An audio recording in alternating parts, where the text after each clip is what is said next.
Assalamu alaikum everyone. Hope you are well and doing great with my channel. আজকের এই ভিডিওতে আমি আপনাদের সাথে শেয়ার করব একটি অ্যাডভান্স ইংলিশ স্ট্রাকচার। সো ভিডিওটি না টেনে শেষ অবধি দেখুন। মেশিনটি ঠিক আছে কিনা দেখো তো, কলমটি দিয়ে লেখা যায় কিনা দেখো তো, তুমি এটা করতে পারো কিনা দেখো তো, তারা তোমাকে বিশ্বাস করে কিনা দেখো তো। এই প্রতিটা বাক্যে যে জিনিসটা কমন আমরা দেখতে পাচ্ছি সেটা হলো দেখো তো। সো যখন আমরা কোনো সেন্টেন্সে এই ধরনের বাক্যটি দেখতে পাবো সেক্ষেত্রে আমাদের ব্যবহার করতে হবে সি ইফ। এই টাইপের বাক্যগুলোকে ইংলিশে বলতে হলে সেন্টেন্স স্ট্রাকচারটি হবে see if plus sentence.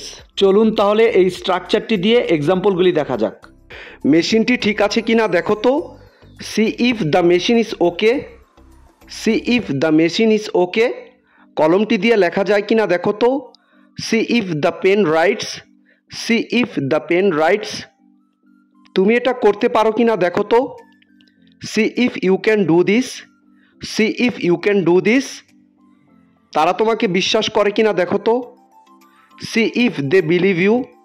C if they believe you.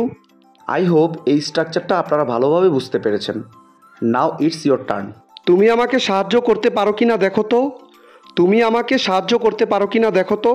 এই বাক্যটি ইংলিশে কী হবে আপনারা কমেন্টে লিখে জানাবেন।